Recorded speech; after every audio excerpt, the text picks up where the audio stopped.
Salam sejahtera dan kasih Tuhan Yesus Kristus. Shalom. Kita bersyukur kepada Tuhan pada hari ini. Saya akan gunakan waktu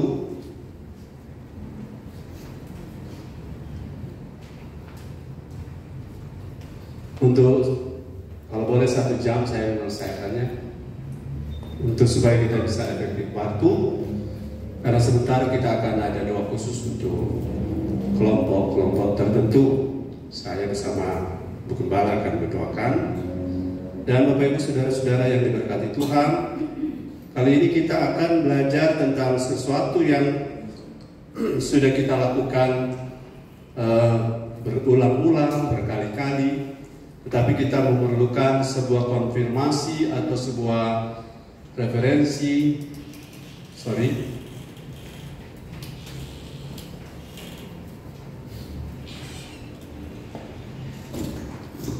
yaitu tentang bahasa roh. Tapi bahasa roh ini khusus untuk kali ini kita akan melihat adalah bagian dari jenis dan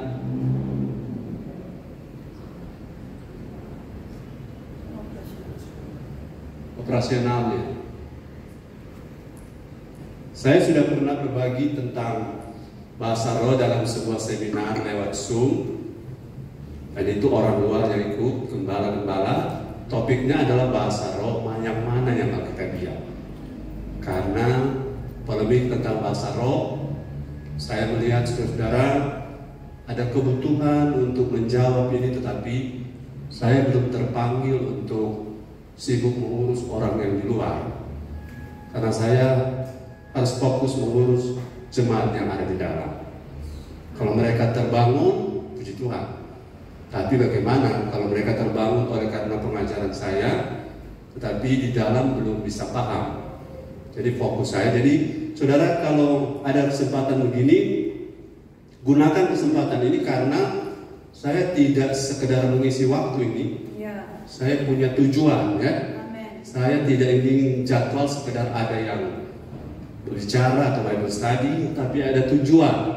Katakan, ada tujuan. Ada tujuan. Jadi saya memfokuskan diri untuk investasi waktu, alokasi waktu, dedikasikan diri untuk supaya jemaat ini mengalami, saya yakin ya, beberapa tahun ke depan kalau kita jadi jemaat yang tekun, yang ada lupa ayat teto-teto begitu, maka kita akan melihat perbedaan. Katakan perbedaan. Karena ini gereja itu lebih banyak beroperasi di alam roh.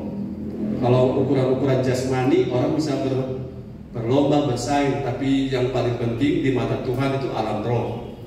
Nah, alam roh itu termasuk konsep berpikir kita, isi pikiran kita itu lebih banyak ke alam roh. Saudara bisa pegang pikiran saudara? Tidak. Otak bisa dipegang? Bisa. Pikiran? Tidak bisa. Tidak bisa dipegang, artinya tidak bisa diraba. Ya, oke. Jadi kita akan secara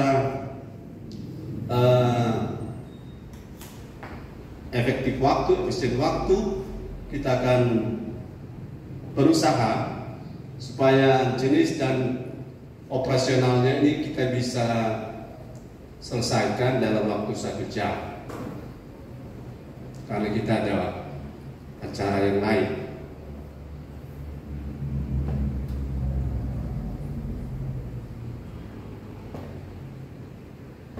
Saya berharap lewat materi kali ini tidak ada lagi jemaat yang bingung, ragu-ragu, atau terlalu banyak dengar orang punya komentar dari luar yang membuat kita ragu-ragu, bingung, takut, malu, tidak percaya diri, dan akhirnya kita ketinggalan karena pergerakan movement, the movement of God and the Holy Spirit movement itu sedang bergerak, sedang berjalan dan tidak menunggu, ya, tidak menunggu, dia terus berjalan. Mau ikut silakan, tidak mau ikut akan ketinggalan, ya.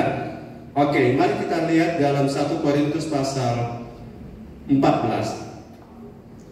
1 Korintus 14 ayat 39. Nanti kita baca bergantian, ya. 1 Korintus 14 ayat 39. baca bergantian dari depan sampai belakang supaya cepat. Jadi kita sama-sama membantu kalau ada ayat yang saya minta baca. Oke, kita berdiri 1 Korintus 14 ayat 39. Sudah dapat? Sudah.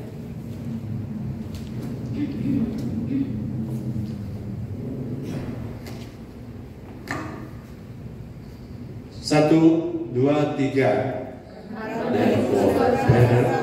Decide begitu. Terus?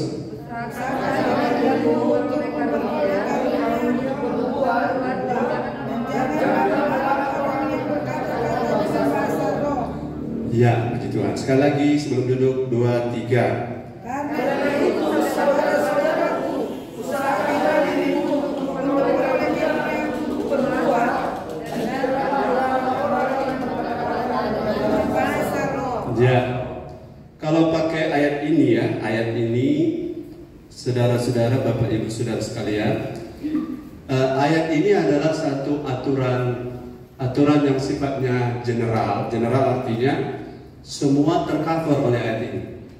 Semua aktivitas bahasa roh tercover oleh ayat ini.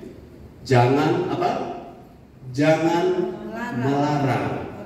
And do not forbid atau forbidden to speak with tongue. Jadi apa yang dibahasakan oleh Paulus ada dinamika memang bahasa roh. Tapi eksesnya adalah ada orang yang terlalu aktif, ada yang terlalu pasif, ada yang percaya diri, terlalu overconfidence, ada yang low confidence, dan ada yang confidence. Dan ini posisi-posisi yang akan diatur protokolnya dengan membaca firman atau membaca Alkitab. Nah, Bapak Ibu Saudara, saya tanya, ya, ada yang sudah tahu tapi yang sudah tahu diam ya. Menurut Bapak Ibu Saudara, bahasa roh itu ada berapa jenis? Yang sudah tahu diam. Karena kalau Anda menjawab, maka yang lain tidak bisa belajar. Menurut saudara, bahasa roh itu ada berapa jenis? Karena setiap orang menyebut bahasa roh, semua orang menyorot kalimat kata bahasa roh, tapi mereka lupa bahwa sebelum membahas itu lihat dulu barangnya, isinya ya. Kalau mobil Toyota ada berapa tipe? Banyak. Ya, oke. Kalau yang mobil Innova ada berapa seri? 3. Ya, ada banyak. Jadi ketika kita melihat satu barang, sebelum kita bahas kita harus tahu jenis-jenisnya. Apakah dia cuma satu jenis? Tadi ada yang ketinggalan handphone di sini, toh? Kemudian orang komunikasi. Ada taruh di mana? Kemudian, ada taruh di kursi merah. Saya merenung, saya tahu kecuali 1 biji itu 2 biji sana ada biru kursi. Jadi kalau kita menyebut kursi merah, kalau kursinya cuma 1, otomatis kita bisa langsung menunjuk kepada kursi merah itu. Tapi kalau kursinya merah semua, maka ditanya lagi merah yang mana. Oke? Karena ada beberapa barang. Di antara yang merah itu ada barang-barang yang merah sama. Bahasa roh yang mana? Karena bahasa roh, kalau kita cuma lihat sebagai satu barang, kita tidak bisa bedakan ini bahasa roh yang kalau seperti kursi kita vernacle dan plastik, maka kita bisa salah. Kita memperlakukan yang plastik seperti memperlakukan yang vernacle. Kita memperlakukan yang vernacle, kita memperlakukan sama dengan yang plastik. Jadi salah kaprah, ya, salah kopra, salah kaprah. Oke, ada yang sudah bisa menjawab, yang sudah tahu dalam arti sudah pernah dengar saya bicara atau sudah pernah mengikuti, diam dulu supaya yang lain bisa belajar. Jadi tujuannya, sebab kalau sudah jawab, orang lain tidak lagi menjawab menurut persepsi mereka sudah tidak tertolong untuk belajar karena sudah ada orang yang memasakkan. Bagaimana orang memasak? Tolong dia. Ada yang tahu berapa? 3. Siapa lagi? Ada 3. Oke. Mari kita belajar. Terima kasih untuk yang 3 karena Puji Tuhan, saudara tidak bilang 2, tidak bilang 1, karena 3. Karena 3 kurang tambah 1 jadi apa toh? Haleluya. Jadi 3 kurang tambah 1 jadi 4. Sebenarnya bocorannya sudah ada di sini. Ya, sudah ada 4 kamar. 1, 2, 3, 4. Nah, saya ingin tidak lama saya bicara soal sini karena saya mau bicara di sini. Ini jenisnya 1, 2, 3, 4. Nah, untuk mendalami jenisnya, saudara ikut sesi yang lain. Tapi untuk hari ini saya mendalami operasionalnya atau cara beroperasi atau cara kerjanya. Oke. Saya tunjukkan bahwa yang pertama, bahasa roh itu adalah tanda baptisan roh. Jadi orang pertama kali kepenuhan itu disebut baptisan roh. Pertama kali kepenuhan itu disebut baptisan Roh Kudus. Kemudian yang kedua, nanti ayatnya menyusul ya. Yang kedua adalah bahasa roh juga tapi jenisnya berbeda, yaitu tanda, katakan tanda kepenuhan Roh Kudus. Ini bedanya di mana? Nanti saya tunjukkan bedanya sebentar. Di mana bedanya? Oke. Yang ketiga, bahasa roh jenis yang ketiga adalah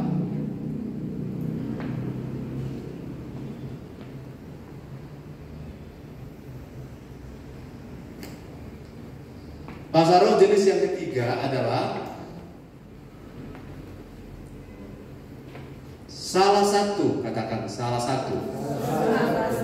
Salah satu dari karunia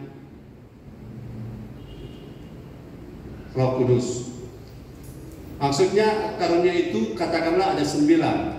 Dari 9 itu 1 dia punya karunia itu namanya karunia bahasa roh. Itu apa sama dengan yang nomor 1? Tidak. Apa sama dengan nomor 2? Tidak. Kalau dia sama, maka kita tidak membuat jenis yang baru atau tidak menulis jenis yang baru, karena yang 1, 2, dan 3 ini tidak sama. Yang terakhir, yang keempat adalah bahasa roh sebagai doa pribadi. Oke. Sebelum lanjut, kita akan sedikit memberikan dukungan ayat. Kalau yang baptisan itu Kisah 2 ayat 4. Coba baca gantian ya. Kisah 2 ayat 4.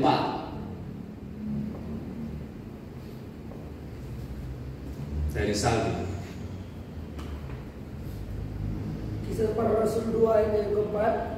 Maka penuhlah mereka dengan Roh Kudus, lalu mereka mulai berkata-kata dalam bahasa-bahasa lain, seperti yang diberikan oleh Roh itu kepada mereka untuk mengatakannya. Yang nomor jenis kedua, Kisah 4 ayat 31. Next. Gunakan waktu karena saya mau kejar ini supaya cukup.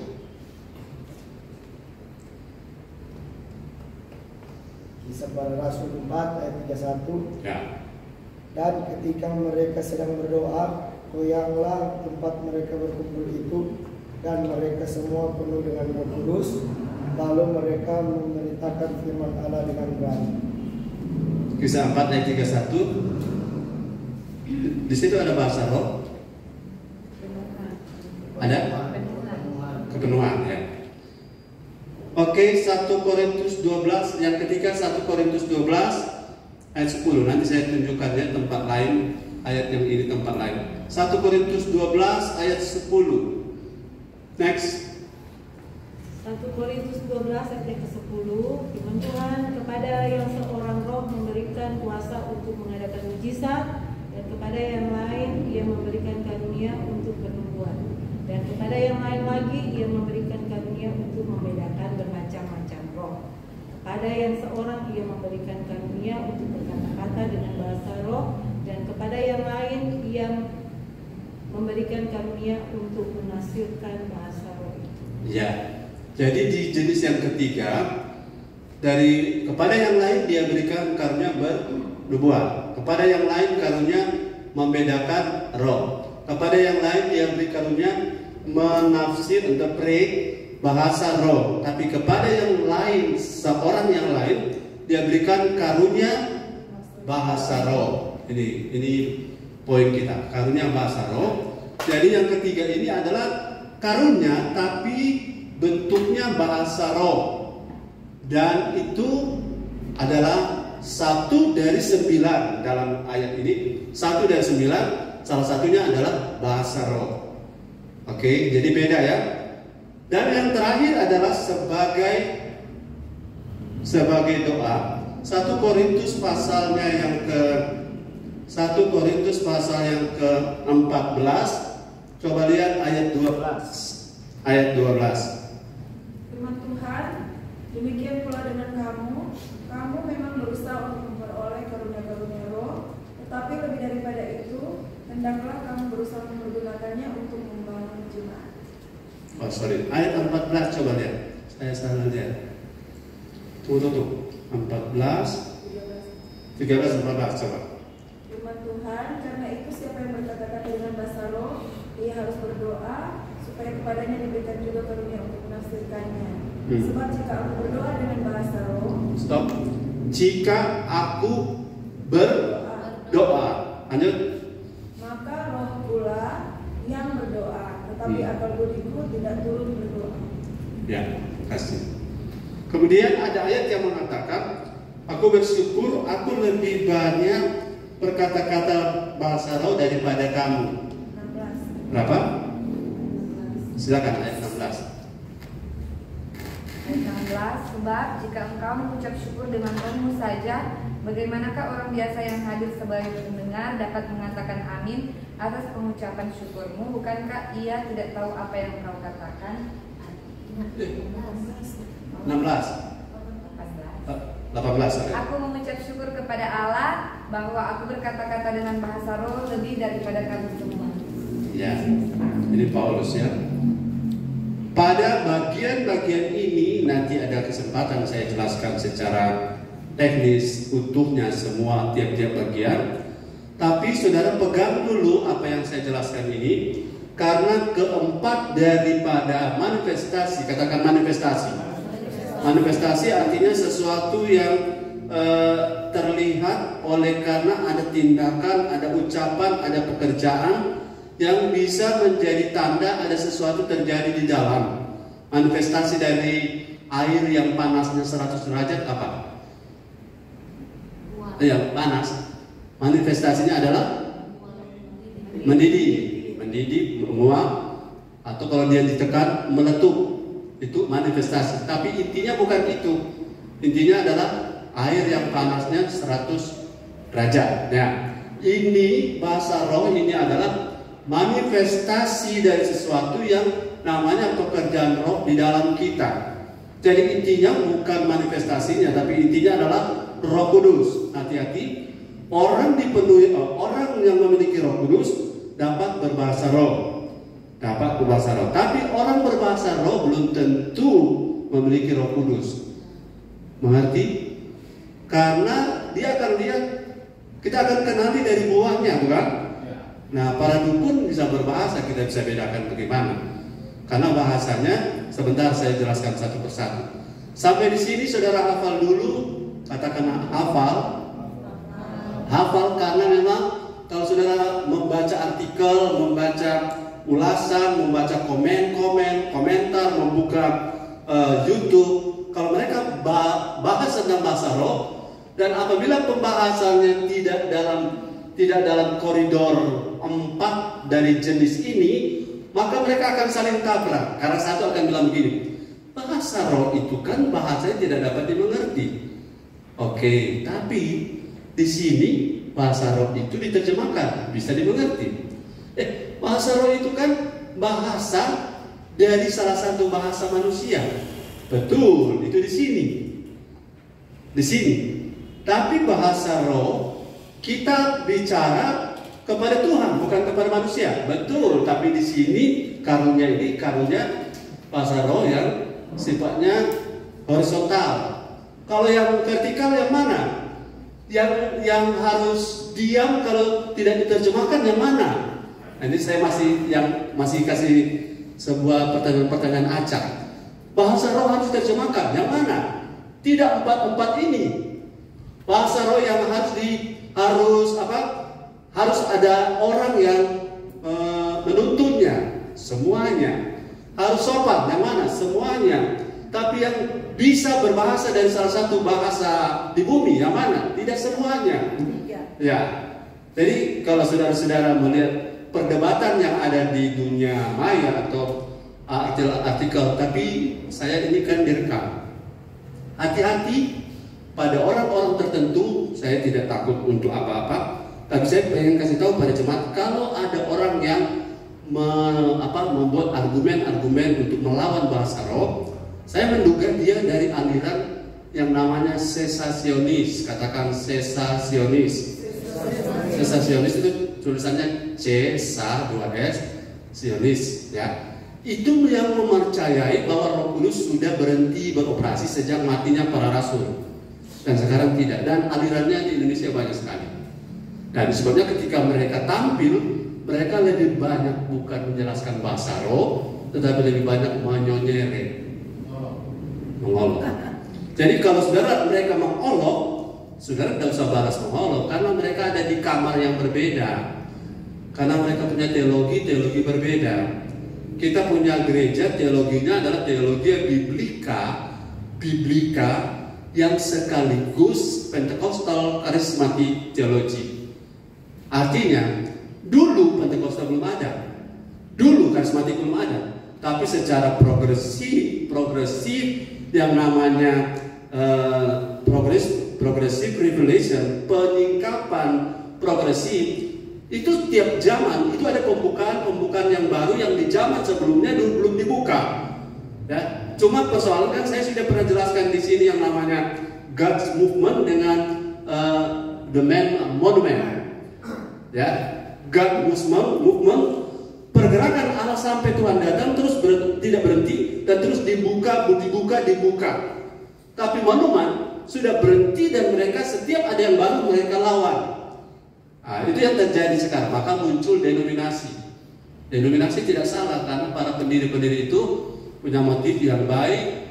Tapi yang salah adalah ketika ada sesuatu yang baru muncul. Contoh, katakan contoh. Ketika praise and worship muncul di Indonesia, pertama kali mungkin datang dari Australia maksud saya. Dari sana, ketika masuk di Indonesia, ada banyak orang yang mencemooh praise and worship. Ya, cara bilang begini. Sama juga ketika Pentakosta pertama masuk. Orang Pentakosta ini pakai tangan, menangis, orang gila. Tapi sekarang sobanya yang sama. Yesus sama gila tuh. Jadi hati-hati mencemooh sesuatu yang namanya progressive revelation. Karena kalau itu dari Tuhan, kita tidak bisa menolaknya. Kita cuma bisa kalau seperti ombak besar, kita tidak bisa menciptakan ombak. Kita cuma bisa berselancar di atasnya. Dengan lawan ombak, kita akan tenggelam. Oke, kita lanjut. Kalau ada yang mengajar, kalau ada orang bicara bahasa roh lebih mengarah kepada ngenyek, menghina, mengolok-olok, saudara jangan ikuti. Jangan ikuti, karena kemarin kami bahas itu salah satu titik awal dari orang menghujat Roh Kudus dari hal-hal kecil. Mereka menghina. Kalau tidak mengerti lebih baik diam. Oke, katakan kalau tidak mengerti lebih baik diam. Sebab kalau kita paksakan, maka kita akan ketemu jalan yang salah. Sebab yang menuntun kita untuk memahami firman tidak ada otak yang bisa kecuali Roh Kudus. Jadi biar orang bodoh, biar orang ini unskilled, kita tidak punya pengalaman secara gramatikal, kita tidak tahu bahasa, memahami sesuatu. Tapi kalau kita punya Roh Kudus bisa upgrade kita punya sumber daya. Dan kita bisa memahami apa yang orang pintar tidak bisa pahami. Nah, itu yang namanya anugerah. Haleluya. Oke, kita lanjut.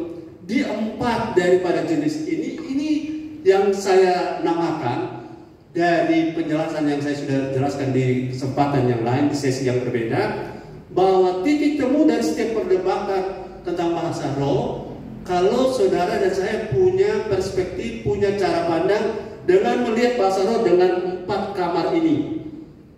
Karena setiap pertanyaan, contoh, saya kasih saudara kesempatan untuk bertanya. Apa yang sering orang di luar bahasa roh tanyakan? Yang mereka tanya dalam hal keberatan. Saya akan minta contoh satu. Silakan. Bahasa tiap sama semua. Oke. Kenapa bahasa sama semua? Oh, memang dalam konteks ini bahasa roh. Kalau pertanyaan ini bahasa roh yang namanya saja roh yang berikan, ya toh? Jadi kalau dia berbunyi sama semuanya, sebenarnya kalau mau diteliti tidak sama. Cuma DP sama, DP lafal, bahasa ilmu bahasa vokal. Yang orangnya gak sosial lama-lama, kirara baso, sanda lama-lama, bakso Solo dan sebagainya. Itu mereka mengatakan sama, tapi sebenarnya jangankan orang berbahasa roh. Saya ngomong dengan pokok pikiran yang sama. Saya bicara di tempat lain dengan tempat ini, kalau kita rekam dan kita putar ulang pasti tidak sama. Kata yang saya pilih juga pasti tidak sama. Nah, kalau mereka rekam sama semua, nah kita kembali tanya lagi, yang kamu maksud sama apanya? Karena lama-lama yang sandal lama-lama kan beda. Jadi satu lama, satu pakai sandal. Jadi definisi sama, oke. Boleh tadi ya, ini cuma contoh untuk membuat kita bisa.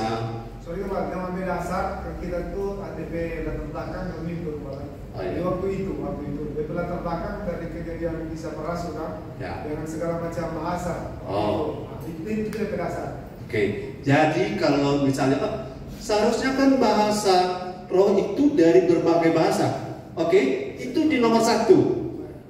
Nomor 2 tidak. Nomor 3 jadi contoh pertanyaan yang orang jawab.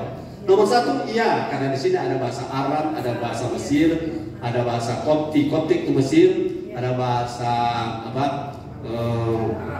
Aram, ada bahasa Ibrani, ada bahasa orang Eropa. Di sini ada, kecuali bahasa Jawa. Sini tidak ada. Tapi di sini sama dalam arti lafal-lafalnya dan tidak lagi bahasa. Oke, saya kasih contohnya. Di bahasa Yunani itu kata bahasa roh dengan bahasa roh di Kisah pasal 2 yang 15 bahasa itu beda. Karena yang sama-sama itu disebut glosa. Katakan glosa. Glossa, glosa. Makanya ada glossolalia, glosa. Tapi di bahasa Kisah 2 kalau tidak salah, saya mau buka sebentar ulang, dia pakai kata seno. Z-E-N-O. Makanya kalau orang berbahasa roh agak Seno. pakai kata seno, maka kepanjangan katanya adalah senolalia.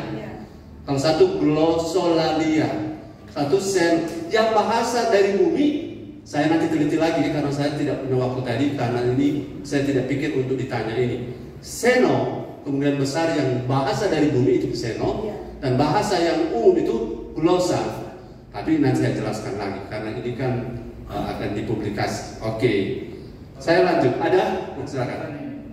Dan tunggu, maksudnya pertanyaan yang orang sering tabrak bahasa roh, yang orang mau jelaskan lewat 4 ini. Oke, silakan. Dengan bahasa roh, karena kita sering lihat di YouTube dan komplainan dari saudara kita begini, Ya. bahwa bahasa roh dikomandai oleh pendeta.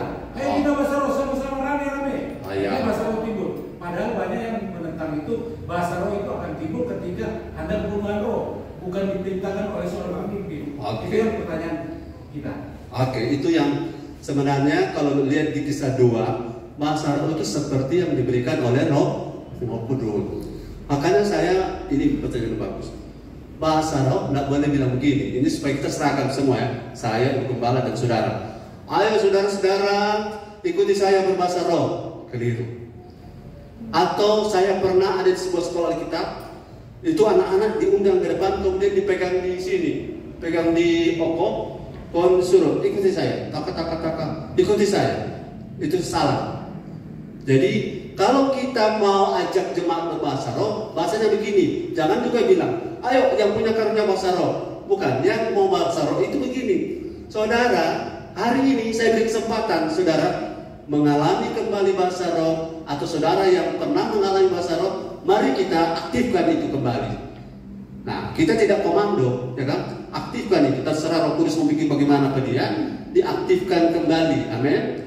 Jadi tidak dieja, ayo ikuti saya, atau halo bahasa roh itu harus begini. Tidak boleh begitu, karena ini bukan bahasa kita. Yang memberi kita adalah Roh Kudus. Ya, itu Roh Kudus. Jadi kalau memang minta maaf, di kelompok karismatik sendiri ada dua jalur. Jalur yang koridornya biblikal, yang alkitabiah, tapi juga ada jalur kebablasan.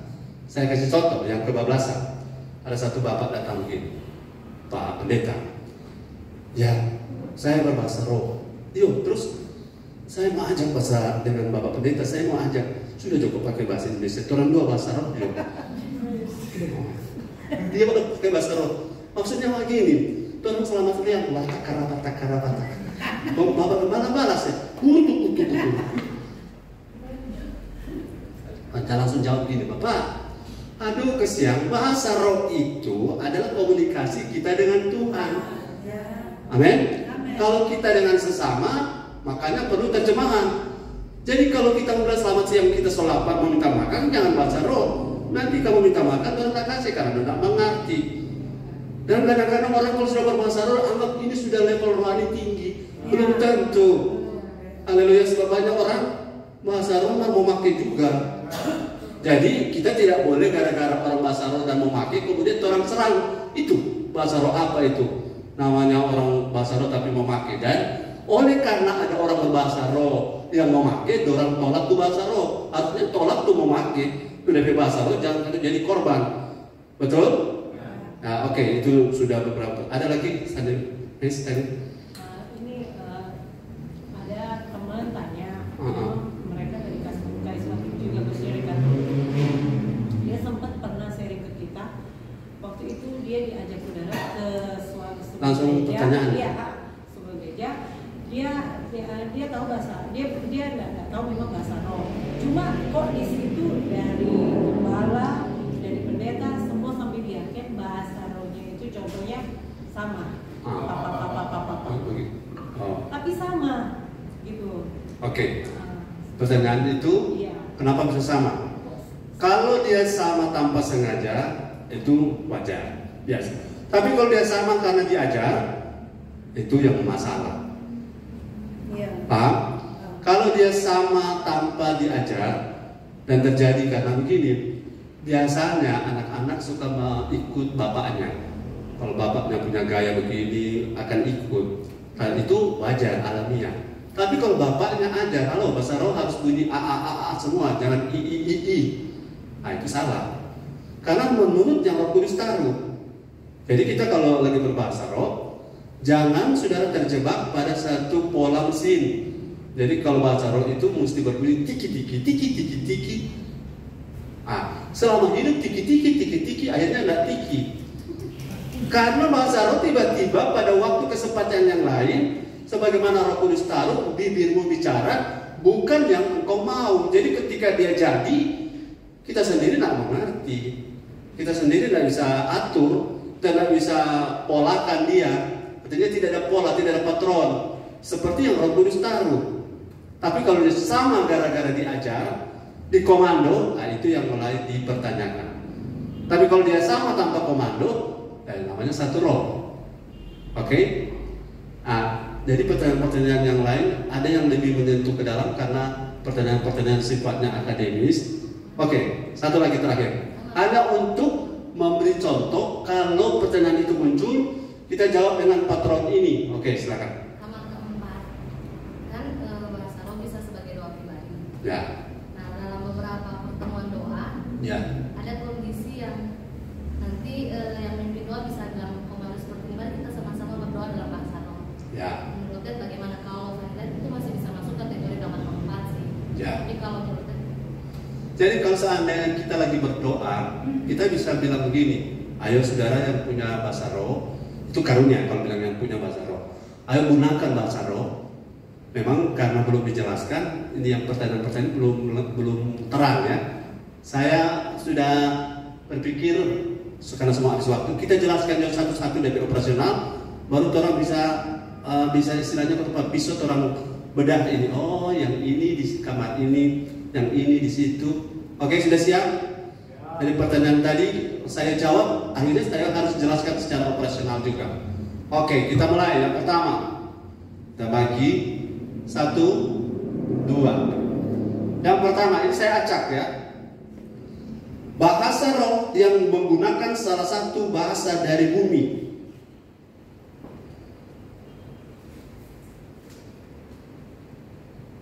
Bukan bahasa planet ya. Nomor berapa? 1. Nomor berapa? Nomor 1. Nomor 2? Tidak. Karena bahasanya tidak dimengerti. Nomor 3? Bisa. Bukan.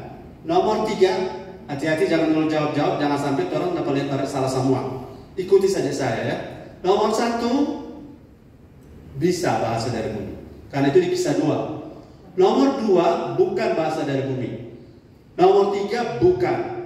Nomor 4 juga bukan, karena dia mengucapkan hal-hal yang rahasia. Sebentar saya akan masuk di 1 Korintus 14. Sesudah saya jelaskan secara operasional. Nomor 2, terjadi hanya sekali.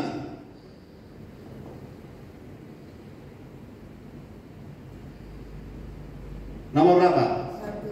1. Nomor 2? Berulang-ulang. Nomor 3? Berulang-ulang. Nomor 4?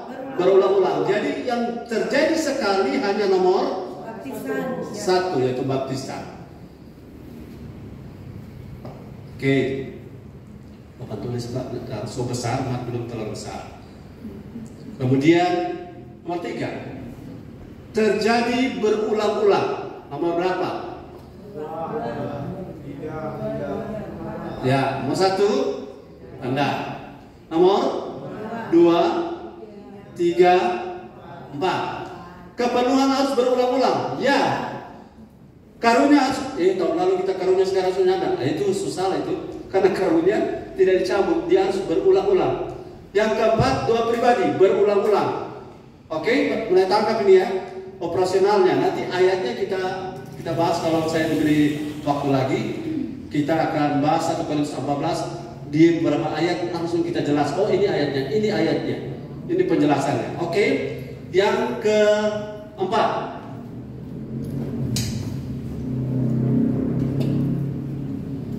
dialami semua jemaat.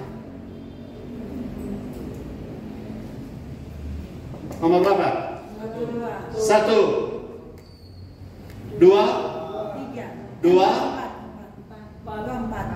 3. Kenapa 3 tidak?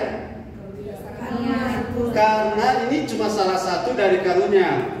Jadi jemaat berbahasa roh ini ya, tapi ketika ke karunia belum tentu dia karunia bahasa roh. Dia bisa karunia menyembuhkan, tapi dia berbahasa roh. Ya, dia berbahasa roh, tapi dia bukan karunia bahasa roh.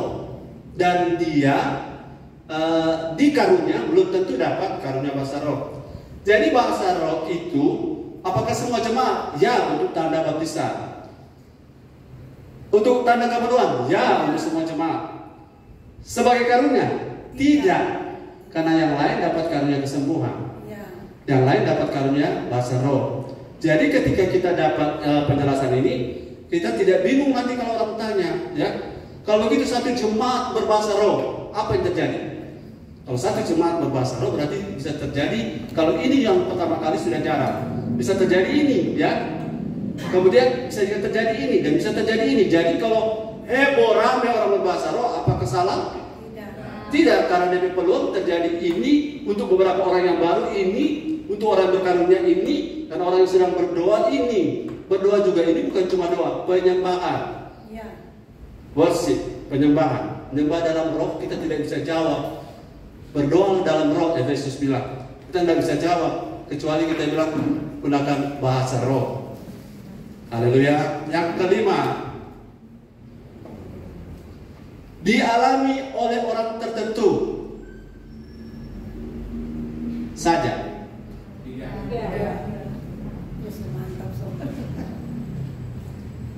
Nomor berapa? Betul? Ya, nomor 3. Karena nomor 3 ini tidak semua jemaat dapat. Karena karunia diberikan menurut yang diberikan oleh Roh Kudus. Yang seorang diberi A, yang seorang diberi B, yang seorang lagi diberi C. Jadi tidak sama kita semua dalam hal karunia bahasa roh. Tapi baptisan semua. Kemudian kepenuhan semua, doa semua. Kenapa bisa semua? Karena dari awal ada bahasa roh itu, ada di kepenuhan, dia kesini bisa. Tapi ke karunia tidak, ya tidak. Ciri-ciri karunia nanti ada penjelasan. Kemudian yang keenam, ada ayat yang mengatakan jangan melarang bahasa roh. Tadi sudah baca tuh? 1 Korintus berapa tadi? 1 Korintus bukan, jangan melarang, 14 ayat 39. Oke, kalau ada orang jangan melarang bahasa roh, yang mana yang dimaksud jangan dilarang? Hah? Jangan dilarang bahasa yang mana? Ulang. Jangan melarang, kalau saudara dengar ada ayat baca, jangan melarang bahasa roh. Yang jangan dilarang yang mana? 1, 2, 4. Oke. Ada kata yang saya tangkap. Jangan dilarang semuanya. Kalau orang baptisan, udah amin amin amin amin. Suatu tutup ini amin. Bukan begitu, ada caranya. Amin. Kepenuhan, orang lagi kepenuhan. Cuma kalau lagi kepenuhan polisi gara-gara orang, boleh kontak gitu. Orang lagi berkarunia, sebentar saya bilang protokolnya dilarang tidak boleh, tapi harus ikut protokol. Kalau WL sudah bilang saudara kita tenang, sudah bilang. Ada saya pernah dapati, kalau penyembahannya bahasa roh, kemudian kalau kita bahasa roh dia penyembahan, dia orang suka lari sendiri. Orang suka angkat tangan dia perlu ada. Ini terbalik. Ini bukan satu roh, ini roh. Roh apa istilahnya? Roh suka apa istilahnya? Suka muncul sendiri. Suka roh lawan arah. Orang yang di kiri sama dia di kanan. Itu sena. Saya lebih cocok sensational spirit. Suka cari perhatian. Jadi kalau orang suka angkat tangan, suruh berdiri dia dulu sendiri, atau suruh duduk dia berdiri sendiri. Jangan sudah bilang tadi gembala tidak berdiri sendiri, karena suara sekali mau berdiri karena orang suruh berdiri. Jadi kita berdiri tarik, haleluya. Macam gembala sensasi sekali. Kita ada ingat jangan bilang ke gembala lari sendiri, karena tidak ada komando tuh. Sudah komando dari dalam, haleluya. Bahasa juga itu seno. Seno itu bahasa, jadi bersama glosa. Oke, jadi saudara-saudara perhatikan, jangan melarang semua ini. 1, 2, 3, 4. Itu sebabnya para pemimpin WL, pengkhotbah, gembala harus punya karunia membedakan roh. Ini roh ini, gara-gara ada ajar di rumah kok dia saya bicara di hadiran.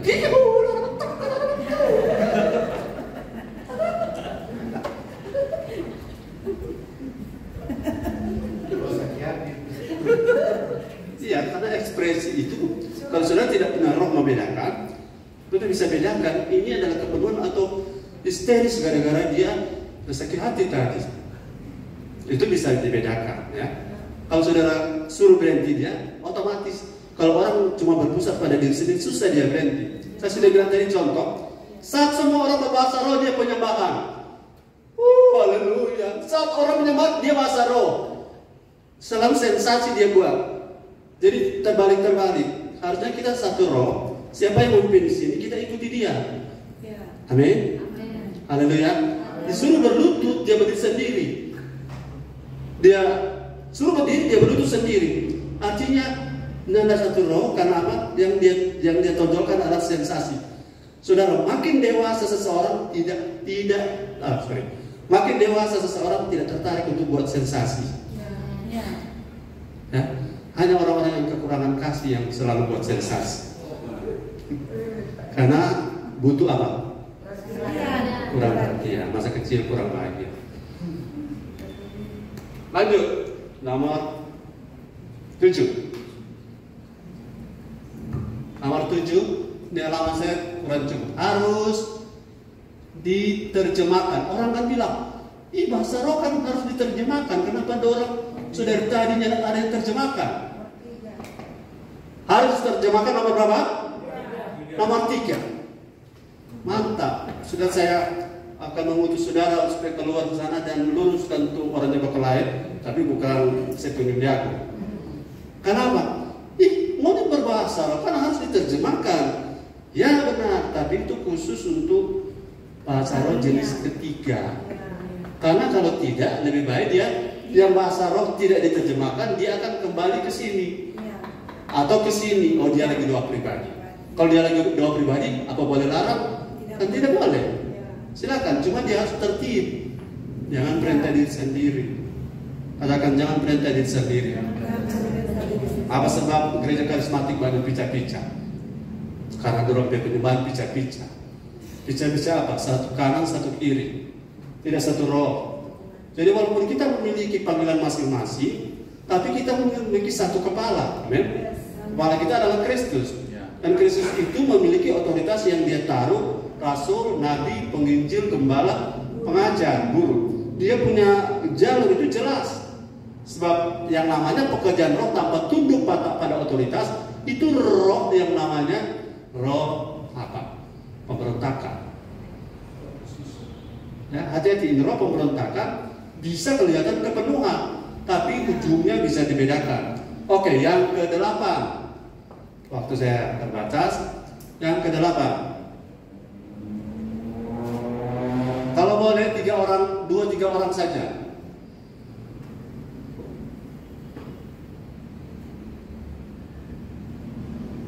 Yang mana? Ya. Sama yang berisi kuesioner benar semua ini. Luar biasa. 2-3 orang. Jadi kan ada kan di tempat yang namanya persekutuan. Sementara ini 10 dah, mau baku rebe supaya mau muncul. Satu siki saka-saka, siki-siki. Semua baku berlomba untuk muncul. Kalau ego yang muncul dan pemimpinnya juga istilahnya berpihak, itu berbahaya. Pemimpin nggak suka tuh sesana tuh perusahaan. Dia kasih yang semua masuk dalam nama Yesus. Tenang. Ini tuh. Kenapa? Orang berpihak, roh pemecah namanya. Nah, orang-orang seperti ini hati-hati. Kalau memimpin, makanya kalau memimpin mesti clear, tidak boleh ada musuh. Amin. Bilang gitu kan, tidak boleh ada musuh. Saya kasih contoh yang praktis. Ya. Kalau dia lagi memimpin, kita perlu dada. Betul? Karena hati kita kontra. Tapi kalau kita lagi memimpin, kita bilang, dalam nama Yesus Roh Kudus bilang harus aktif. Tuhan bicara pada saya, harus diaktif bro. Tapi pada saat dia memimpin, dia dipimpin, dia seperti gunung es yang ditabrak oleh tai pelik. Kenapa? Rohnya berbeda. Dia suka menonjol sendiri. Maka bayangkan kalau karunia ini nomor 3, kok semua orang yang punya karunia suka menonjol, suka cari sensasi. Makanya ada surat Korintus. Karena di Korintus orang penuh karunia banyak sekali, tapi bapak lain. Saya melihat jemaat Korintus, Paulus bilang, kamu karunia melimpah-limpah, tapi semua kamu kanak-kanak. Karena ada roh perpecahan. Adakah tubuh itu terpecah-pecah? Dan adakah semua tubuh itu adalah mata saja? Sehingga mata berkata kepada telinga, kita tidak perlu mana telinga. Apakah orang dengan melihat saja cukup kompong semua? Satu pongo dari saudara, satu pongo dari kecil. Kita membutuhkan yang lain, amin? Dan kalau hanya kita yang merasa unggul, mata aja semua orang. Mau mendengar tidak? Akhirnya apa? Sudah ada bahaya datang, kita tidak dengar. Karena kita cuma punya mata. Begitu juga telinga bilang mata kita tidak perlu. Cuma bawa dengar, ini marah-marah. So di God dan tahu. 9. Ada banyak karena waktu saya tidak cukup nanti. Makanya setiap Sabtu hadir, katakan amin. Amin. Karena tiap Sabtu hadir. Bagaimana kalau makanan konsumsi tidak cukup? Nanti kan 5 roti 2 ikan itu kan dicukupkan ketika kita mengucap syukur. Haleluya, amin. Jaga doa. Haleluya. Nah sekarang konsumsi umum. Ini bukan konsumsi makanan ini. Yang mana konsumsi umum? 4. Yang mana? Yang konsumsi umum boleh untuk semua. Haleluya. Di umum boleh. 1, 2. Nah, kalau konsumsi umum artinya boleh dioperasikan di depan umum. 1, 2, 3 apa? Cuma kalau kita umum ini kan bicara soal, tunggu saya definisikan umum yang dimaksud adalah saudara orang luar. Kalau saudara orang luar, nah kalau sudah dengan orang luar, maka ada aturan khusus. Orang luar itu akan tersandung yang nomor 1, nomor 2, nomor 4. Orang luar akan tersandung nomor 1, nomor 2, nomor 4. Tapi orang luar akan jadi tanda bagi mereka kalau ada nomor 3. Ada diterjemahkan ya. Jadi orang luar. Tapi dari aturan begini. Itu sebabnya kita kalau lagi ibadah di luar ada tercampur orang banyak. Ini tidak terlalu penting kasih tunjuk bahasa roh. Sampai orang tangga. Tuhan Richard Kikus ini atau apa? Jadi bahasa roh bagi orang luar bisa jadi batu sandungan. Itu sebabnya orang komen-komen gara-gara orang yang tahu tampak. Mengerti bahasa, mesti tahu tampak. Nah, kalau ada orang luar masuk, menurut kita, ada orang luar masuk, kalau orang kaget orang berbahasa roh di sini, lebih bahasa ini sampai suruh anak masuk kemari. Ya, betul? Tapi kalau orang pilih 45 kalau orang berbatanya di sana, diam di tempat umum itu akan terlihat saudara lebih elegan, smart. Tapi kalau berbahasa roh itu lebih cocok kalau di kumpulan homogen. Katakan homogen. Homogen itu sesama jemaat. Tapi kalau campur, apalagi kalau saudara memimpin doa di depan Presiden Jokowi, dan memimpin doa ke saudara. Saudara, ya kalau takar banyak sih. Kemudian apa? Ini dia punya keadaan. Kalau Tuhan yang suruh, pasti Tuhan akan bela. Amin. Ulangi, kalau Tuhan yang suruh, Tuhan pasti bela. Tapi kalau cuma aku kasih tunjuk Tuhan berbahasa roh, saudara pasti akan maling buku. Karena pas pampres akan bro. Bukan pada tempatnya. Ulangi, bukan pada tempatnya. Sebab kalau kita bukan pada tempatnya, itu DP nama, minta maaf, jangan marah, sensasi. Apa? Sensasi. Sensasi itu artinya pengen kita kelihatan hebat, pengen kelihatan wah. Kalau kita bahasa roh, makanya saya bilang kemarin waktu saya sudah tinggal sedikit sekali, berbahaya kalau orang punya pengurapan tapi tidak dewasa. Betul? Berbahaya kalau orang berbahasa roh tapi tidak dewasa. Kenapa? Dia akan tidak tepat waktu, karena dia menganggap dengan bahasa roh itu bahwa orang ini orang rohani. No, jangan salah paham. Orang berbahasa roh belum tentu rohani. Dalam pengertian di mata orang yang paling penting orang luar dia bukan bahasa roh kita, tapi buahnya kita. Kita parkir serobot sini, serobot sana, keluar parkir nak bayar, mau berbahasa roh. Tak. Nggak kenal ke kita. Bisa paham ya? Jadi kalau berbahasa roh lantas buahnya juga sesuai, tidak masalah. Kalau Tuhan yang suruh, amin. Kan kita berbahasa roh itu tidak boleh dilarang, toh? Tapi orang sendiri itu harus paham. Halo. Menurut saudara, kalau kita doa makan boleh bahasa roh? Boleh atau tidak? Boleh tapi tidak. Ya, ada bahasa begini. Segala sesuatu boleh, tapi apakah berguna? Oke? Segala sesuatu boleh. Panjat kelapa boleh. Mau panjat kelapa untuk apa? Supaya orang tahu kita pakai kelapa. Boleh itu. Ada orang bertingkat kedewasaan. Hati-hati itu kalimat ini, karena kalimat ini penting. Segala sesuatu boleh, tapi apakah segala sesuatu itu berguna? Kalau dia tidak berguna, itu yang saya sudah bilang tadi, sensasi. Kalau sudah berbahasa roh dan tiba-tiba orang dikuatkan, itu betul-betul ketentuan acara. Tapi kalau orang berbahasa roh, kok orang cuma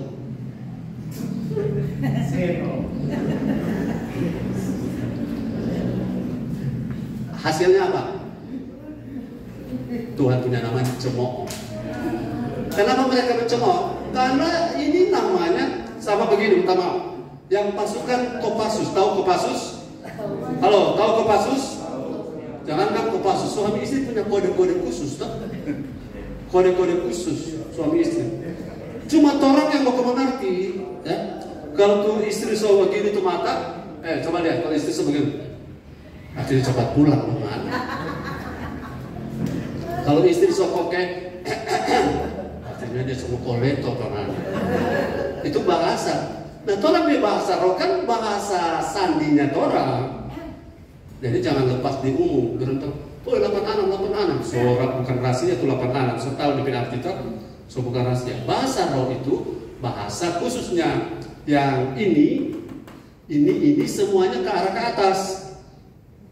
Oke, saya belum lanjut. Saya tanya, 1, 2, 3, 4 yang vertikal yang mana? 1, 2, 4. Yang vertikal 1, 2, 4. Yang horizontal 3. Itu bisa bedakan. Kita kan bahasa roh ke Tuhan, nggak perlu terjemahkan. Kalau ini harus, karena ini untuk menguatkan orang lain, menguatkan jemaah. Haleluya. Ini waktu saya tidak cukup, tapi saya berusaha operasionalnya saja diselesaikan. Nomor 10.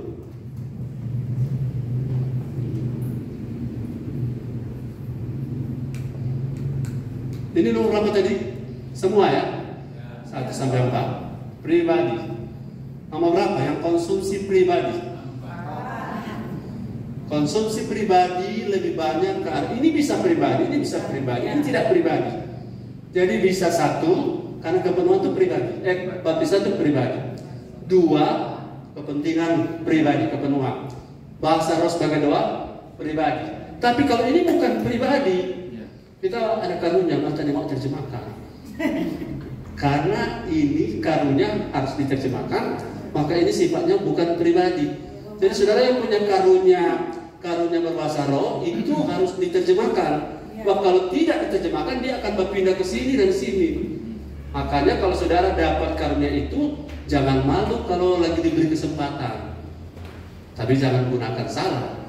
Misalnya saudara lagi berbahasa roh, terus siapa tahu ada pesan dari Tuhan, pas ini.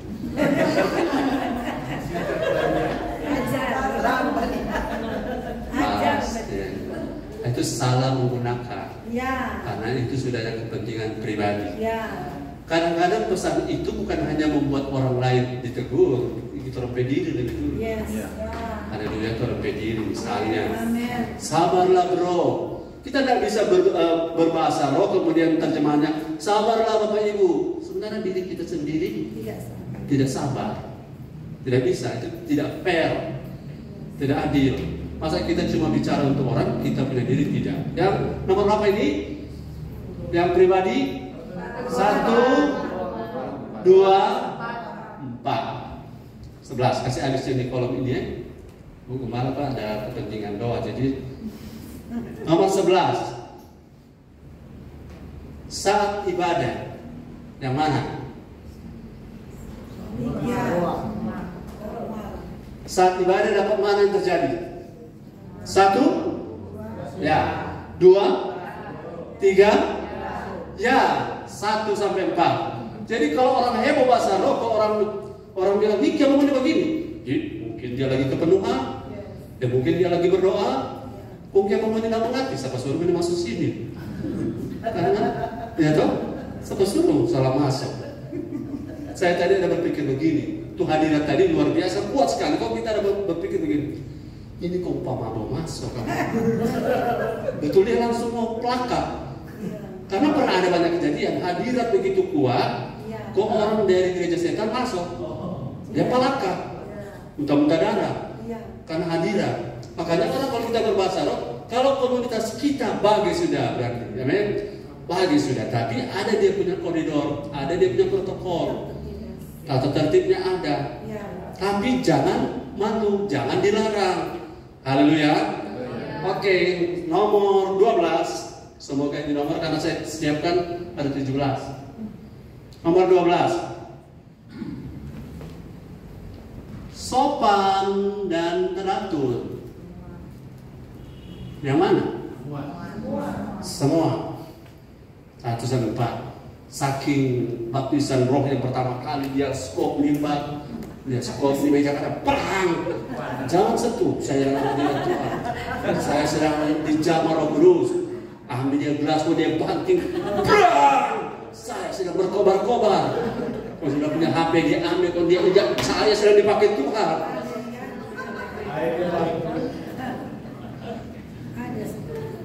Saya sudah pernah lihat ada orang atas nama kepenuhan, dia menghancurkan barang. Kami harus sopan. Sopan bukan berarti sudah datang untuk pekerjaan Roh Kudus kita saking sopannya tidak respon. Tapi ada yang saking responnya, sedang sudah tamat, sudah tutup, sudah makan orang dia bagi terus. Supaya apa? Semua mata tertuju kepadanya. Hati-hati, sopan dan teratur ini bukan supaya dilarang, tetapi supaya kan setiap pekerjaan roh ada etika rohaninya, ada etika rohaninya. Misalnya, saudara saking kepenuhan langsung bilang pergi Pak Mama, Roh Kudus sedang pakai kita, dan Mama tidak bisa bantah ini pekerjaan Roh Kudus per kita. Apa nggak maksudnya? Kita dapat suara Tuhan, Mama pinta bunga mesti pindah pergi. Dalam nama Yesus ini karunia tidak bisa ditolak. Ini lah kita tangan yang semua bergerak. Oh, belajar itu. Kalau Mama lihat tak mengerti bahasa roh, Mama, oh Tuhan, nomor berapa nggak ada rekening?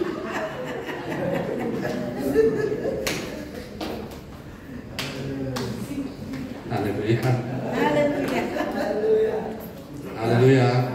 Atas nama pekerjaan roh. Itu sebabnya orang yang berkarunia bahasa roh, orang yang karunia roh itu tidak boleh tidak harus bertumbuh dewasa. Sebab kalau dia tidak mau bertumbuh dewasa, betapa kacaunya gereja kita. Saya sudah pernah rasa, saudara, ada orang yang bilang, ayo kanan dia kiri, ayo maju dia mundur.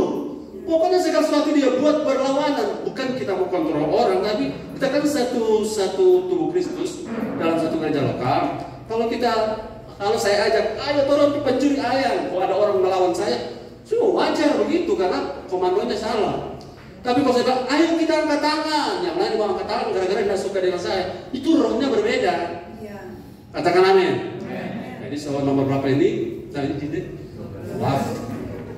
Nomor 13. Ya, secara hati-hati di depan umum.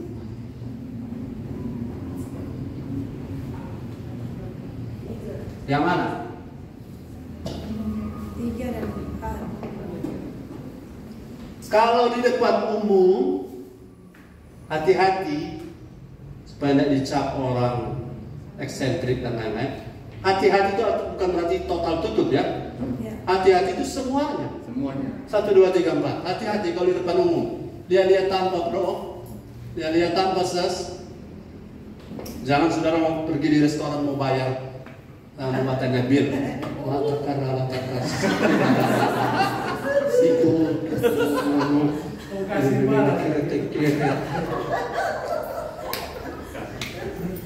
kalau ada cepat gitu Tiberias pergi begitu, kok ikut dengan bala, Tuhan tolong.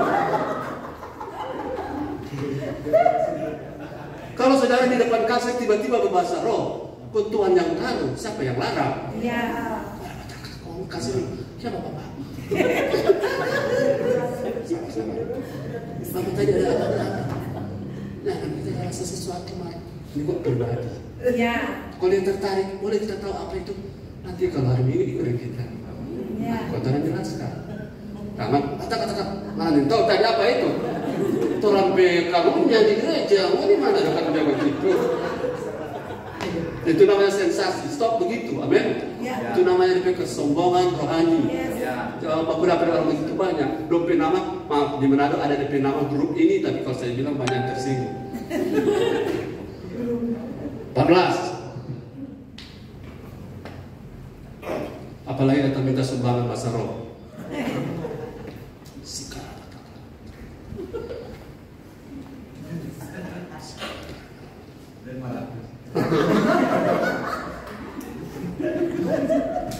Sokonti tidak benar. Nomor 14 untuk membangun jemaah yang mana?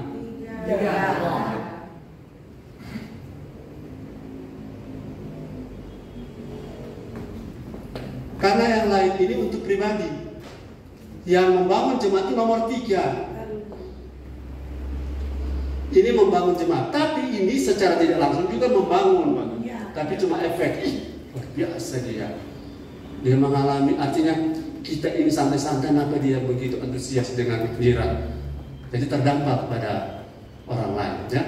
Tapi untuk membangun jemaat ini karunia. Karena di sini ada pesan-pesan Tuhan. Perhatikan, nubuat perjanjian lama dengan nubuat perjanjian baru dalam konteks bahasa roh itu berbeda. Berbeda karena untuk bahasa roh yang diterjemahkan lebih banyak mengarah kepada membangun. Katakan membangun. Kalau mengkritik atau memperbaiki itu ada karunia khusus namanya karunia nabi. Nah, karunia nabi itu ciri-ciri begini, dia tidak ada kepentingan apa-apa. Bagi dia jabatan tidak ada masalah, bagi dia saudara puji atau tidak ada masalah, tempat tinggal bagi dia no problem. Saudara hargai dia atau tidak, no problem. Itu orang yang hidup sebagai nabi. Tapi nabi tanda-tanda menyertai luar biasa. Dia tidak ada lagi kepentingan. Artinya bahasa lengkapnya, dia sudah mati bagi dirinya sendiri. Mau dipuji tidak pengaruh, dihina juga. Apalagi mau dapat makan, haleluya. Tidak dapat makan, puji Tuhan. Ada doi, haleluya. Tidak ada doi, tetap praise the Lord. Dia disinggung, tidak terpengaruh. Dipuji juga tidak terangkat. Pokoknya orang kalau karunia nabi, kalau dia datang di situ bongkar-bongkar semua orang. Kalau gembala masih juga, aduh, itu sana ke itu salah, itu sana ke itu kalau setiap datang dia bawa cookies, kita sehingga perasaan cookies hilang. Itu gembala. Tapi kalau nabi tidak peduli, ya, tidak peduli. Dan dia tidak peduli. Kenapa? Semuanya kepentingan untuk kerajaan Allah. Nah, kalau saya kan pengajar, orang bilang, oke saya ikut, saya akui. Saya gembala, oke saya penginjil, oke saya ikut. Tapi hati-hati kalau sebenarnya ini. Terus satu lagi sebelum penginjil nabi, itu berbahaya. Berbahaya di mana? Kita tidak lagi populer, tapi Tuhan yang populer dalam hidup saya. Dan kalau saudara saya tegur, saudara tidak akan marah saya. Kalau saudara, luar biasa di firman hari ini. Gembala, kita terima kasih selama ini orang Togor kita nampak. Satu gembala tegur, putar-putar sampai otak mulai bisa tidur kita 7 hari. Sekarang kita berubah. Kenapa? Karena roh Tuhan pengurapan atas seseorang yang membuat orang berubah bukan untuk orang itu, tapi untuk Tuhan. Dan orang itu tidak ada kepentingan setelah kita dari Tuhan bicara padamu ini dan terjadi mujizat. Kemudian tiba-tiba minggu depan dia telepon, halo, mujizat sudah terjadi, sudah. Aduh, kita kebetulan ini, tapi anak membayar sekolah ini. Dengan ada doi, itu namanya maka untung. Sudah dapati orang begitu? Ada banyak. Itu sebabnya orang tidak bisa bedakan, karena saudara sudah terbiasa dengan yang gaya lama. Gaya baru kalau kenabian yang asli tidak butuh orang bedoi. Nah, saya pernah bilang kan, satu seperempat pendoa-pendoa yang berdoa untuk pejabat jadi terpilih. Berdoa, coba waktu pulang jangan kasih doi jalan. Kalau dia datang lagi, hilang karunia. Betul? Dan orang bilang pendoa ini, coba kalau jangan kasih doi, bukan pendoa lagi dia akan bilang begini, Apa juga orang sudah lagi semalam. Ini makan kasih keluar kami bagi putar ke. Ini ikan putih lah, ikan putih semua lele. Oh, itu bukan pendoa namanya. Itu pencari doi lewat doa. Haleluya. Jadi kalau saudara ketemu orang begitu, sudah tidak mudah ditipu, bukan? Amin. Karena apa? Tantangan paling berat akhir zaman bukan mati kelaparan, bukan penyakit, bukan peperangan, tapi tantangan paling berat akhir zaman adalah pengajaran yang menyimpang. Orang bisa masuk neraka karena COVID, enggak. Orang bisa masuk neraka karena pengajaran yang salah. Dan saudara terpesona. Kenapa? Tidak punya alat untuk membedakan ini benar atau salah. Nomor, saya kasih kelar sampai 17, pendek-pendek ya. So nomor berapa? 14. 15. Membangun diri sendiri. Yang mana? Pribadi. Membangun diri sendiri. Kalau saudara berbahasa Roh membangun diri sendiri. Nomor 4. Kalau ini cuma tanda. Tapi kalau saudara sedang membangun diri sendiri, nomor 4. Makanya saya saran, tapi kalau lagi di mobil jangan tutup mata ya. Satu kali istri saya bilang, ada apa Bapak Diam? Kita malu mobil, kita ada bahasa Roh mau dalam hati. Nah boleh itu, kita lagi bahasa Roh ini. Kenapa? Kita lagi bahasa Roh. Diam-diam tapi berbahasa. Kan kalau pribadi untuk apa orang dengar, gitu? Untuk apa orang dengar? Kalau sudah punya doa pribadi untuk orang dengar, itu tadi saya bilang sensasi. Untuk doa pribadi tidak perlu orang dengar. Kalaupun kedengaran, tidak masalah. Nah, itu dapat dilakukan kapan saja, nanti segi waktu itu. Tapi untuk membangun diri sendiri, ini tidak. Ini untuk orang lain. Ini cuma sebagai tanda orang, dia sedang mengalami kepenuhan, baptisan kepenuhan. Kalau ini membangun diri. Membangun diri. Orang kalau berbahasa Roh tidak diterjemahkan, dia akan pindah ke sini. Membangun atau kepenuhan. Jadi membangun diri yang mana nomor? 4. 18. Sudah mau habis. Ada banyak tapi saya tidak punya waktu ya. 16.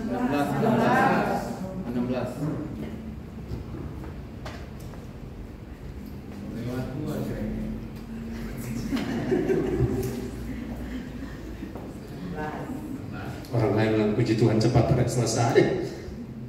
16. Oke. Bahasa yang dimengerti yang nomor berapa?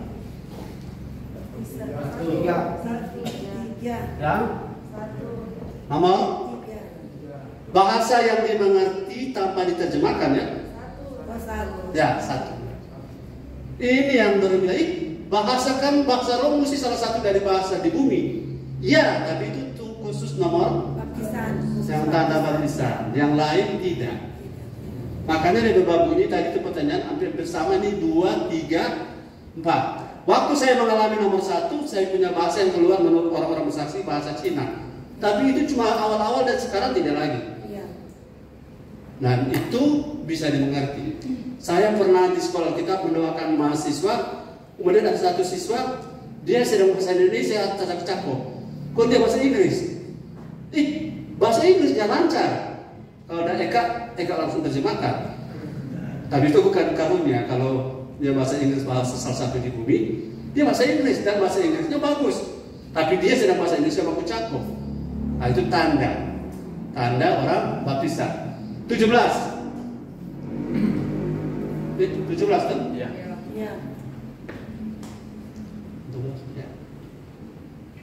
17 sampai papan habis. Bahasa tidak dimengerti ini lain kalau sudah ada karunia menerjemahkan sudah ada pelengkap. Ini cuma bahasa Roh. Bahasa tidak dipahami maksudnya.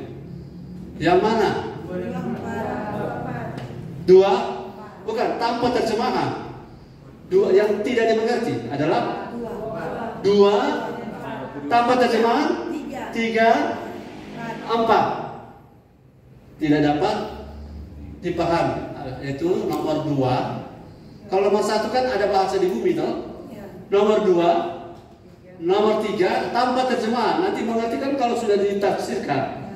Dan nomor 4 Jadi kalau orang bilang ini bahasa roh harus diterjemahkan, tidak semua, karena yang harus diterjemahkan cuma nomor 3 yang karunia. Yang lain itu tidak perlu, karena sebagai doa, tanda kepenuhan dan tanda baptisan.